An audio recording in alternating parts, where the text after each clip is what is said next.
All right, so you wanted the ultimate shortcut through, well, 4 volumes of unique physics. Let's just say that. Yeah. We're diving into this universe where emptiness, it isn't really empty. Photons get tired and, Hmm. oh yeah, there's a whole symphony of strings vibrating.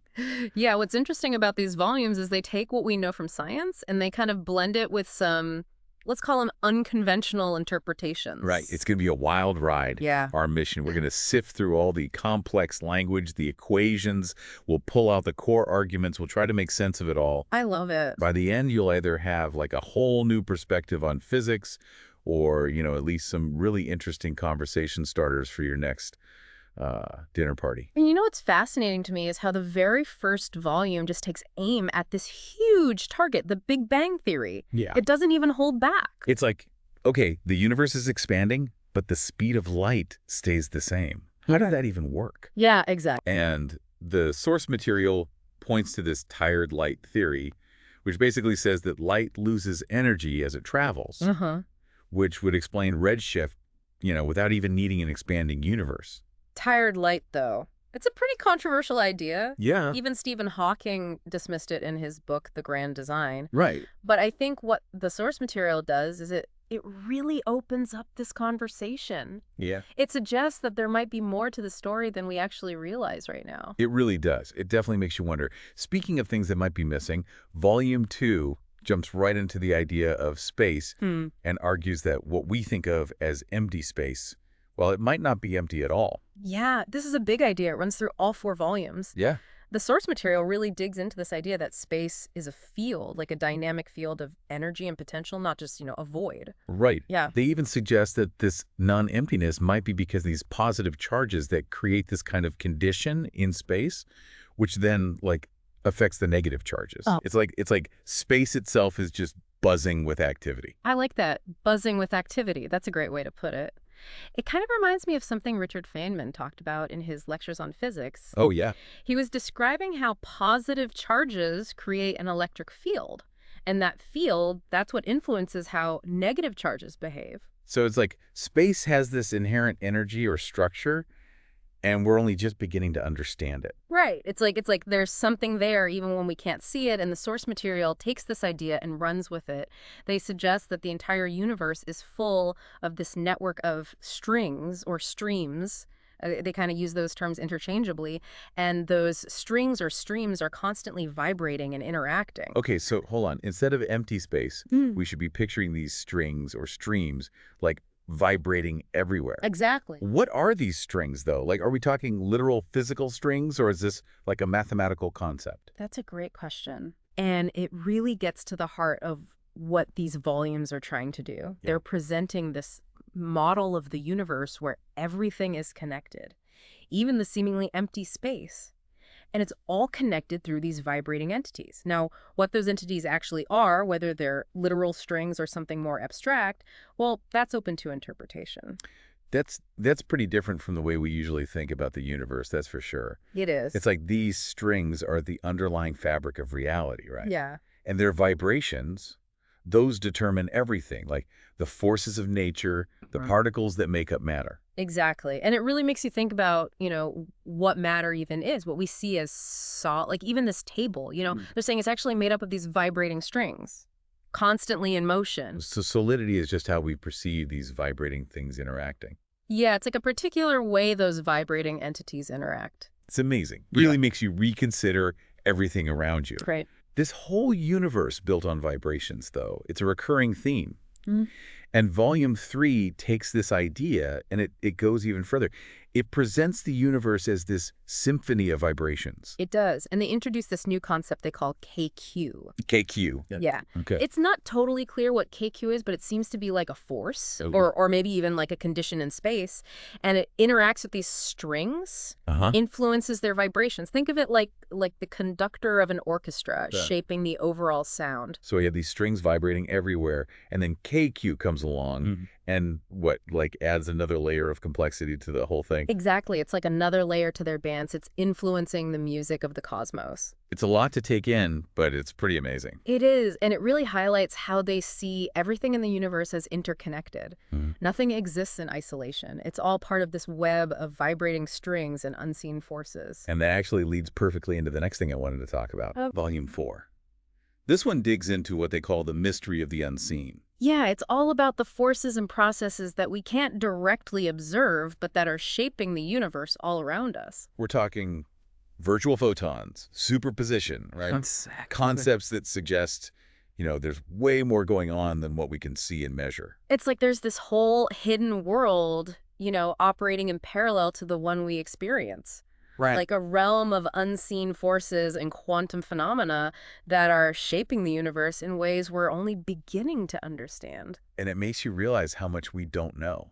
Like, we've come so far in understanding the universe, but it seems like we're just getting started. I think that's right. There's this whole symphony of vibrations and unseen forces happening all around us. Yeah, it's beautiful, isn't it? It's mind-blowing. We're just starting to tune in. It really is. So we've got this idea of a universe built on vibrations, filled with things we can't even see. It's a pretty incredible picture. And there's a lot more to unpack here, so let's take a quick break and we'll dive deeper into some of these concepts when we come back. So if light does lose energy as it travels, like the tired light theory says, Right. it would completely change how we understand the universe. Yeah. I mean, it would mean our measurements of cosmic distances might be way off. Wow. Even the age of the universe could be up for debate. That's pretty radical. Yeah. So are scientists actually considering this tired light idea? Yeah. Or is it just like a fringe theory? It's definitely fringe, Yeah. and it faces some pretty big challenges. Yeah. Stephen Hawking, for example, pointed out that it doesn't really fit with what we observe in the universe. Right. But even if tired light isn't the answer, Yeah. the fact that the source material brings it up at all, I think it suggests that they're trying to get us to think differently, So poke holes in our current understanding and explore other possibilities. Yeah, it's like they're saying, hey, don't just accept the standard explanation. Think critically. Explore some other options. I like that. Which brings me to another idea that really kind of grabbed my attention. Okay. This whole concept of space being filled with these vibrating strings. Oh, yeah. That's one of the big ones from these volumes. Yep. And it's a big shift from how we usually think about space, as this empty thing. Right. They're proposing that these vibrating strings or streams, those are like the fundamental building blocks of, everything. And their interactions are what create the forces we experience in the world. It's wild to think that everything around us, even things that seem solid, might actually be made up of these tiny vibrating things. Yeah. Like, reality itself is this giant cosmic symphony, and we're only hearing like a tiny little fraction of the full orchestra. Yeah, and it makes you wonder what solidity even means, Right. And it connects to another interesting idea from the source material. Okay. This concept of KQ. Ugh. Yes, KQ. One of those terms that makes you feel like you need a physics degree just to understand what they're talking about. Yeah, it's a bit of a head scratcher. What's your take on it? Well, from what I can gather, KQ seems to represent some kind of force, or maybe it's a condition in space that interacts with these vibrating strings and influences how they behave. Okay. It's like the conductor of the orchestra, shaping the overall harmony. Okay. So we've got these strings vibrating everywhere, and then KQ comes in and adds another layer to their dance, influencing the music of the cosmos. Yeah, that's a good way to put it. It's a pretty intricate picture they're painting. It is. And it really shows their focus on how everything in the universe is connected, Yeah. Nothing exists in isolation. Right. It's all part of this intricate web of vibrating strings and these unseen forces. And that actually leads perfectly into another key concept from the volumes. Yeah, okay. The mystery of the unseen. They talk a lot about things like virtual photons and superposition, which suggest there's so much happening that we just can't perceive. Yeah, like a whole hidden world operating in parallel to the one we experience. Wow. A realm of unseen forces and quantum phenomena that shape the universe in ways we're only just beginning to grasp. And it makes you realize how much we just don't know. Like, we've made incredible strides in our understanding of the universe, Right? but it seems like we're just scratching the surface. Yeah, I think that's a good way to put it. There's this whole symphony of vibrations, unseen forces playing out around us. It's pretty amazing. And we're only starting to tune in. It really makes you think, doesn't it? What else is out there? It does, it does. So we've got this idea of a universe built on vibrations filled with things we can't even see. It's a pretty wild picture. Yeah. And there's a lot more to unpack here, but this connection to ancient Indian texts that they bring up is really intriguing to me. Yeah, that's a fascinating part of these volumes, for sure. Yeah. Let's dig into that a little bit more after a quick break. Yeah. Okay, so we've been talking about these volumes that, blend modern physics with some pretty out there ideas. Yeah. But then they bring in this connection to ancient Indian texts, and I'm just like, whoa, how did that get in here? It's definitely unexpected, but I think it shows how the source material is really trying to connect different ways of understanding the universe. Right. It's not just about physics. No, it's more than that. It's like weaving together all these different ideas, across centuries and cultures. Exactly. They're looking for these common threads that run through different ways of knowing.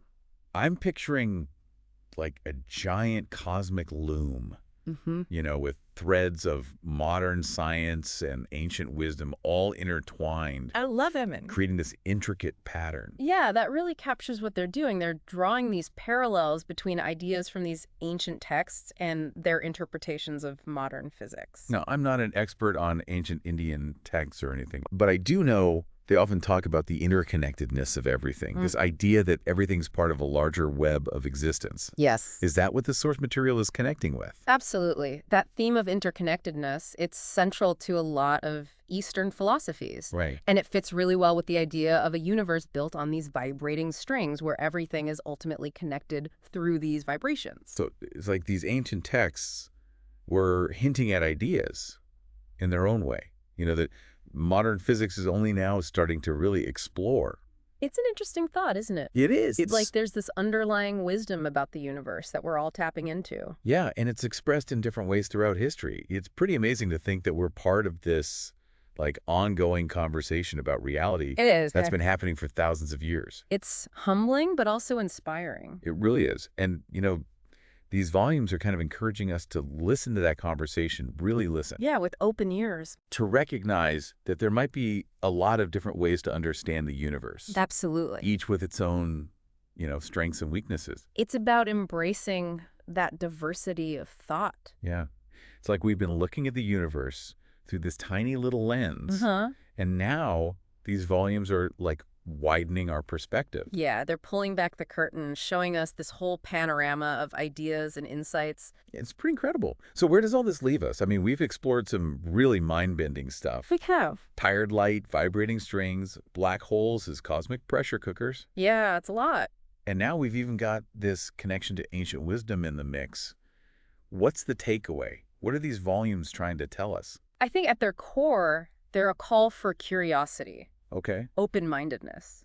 Willingness to question everything we think we know. Yeah, to step outside our comfort zones. Exactly. They want us to embrace the vastness of what we don't know. It's like they're saying, hey, the universe is way stranger and more wondrous than you could ever imagine, so just keep exploring, keep asking questions. Yeah, and don't be afraid to go beyond what you think you know.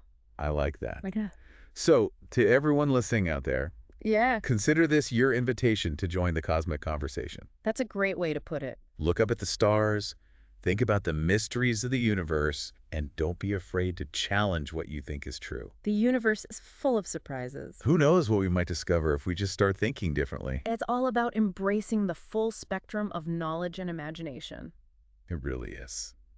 And that's it for our deep dive into these 4 volumes. I hope everyone enjoyed the journey. Me too. Until next time, keep exploring.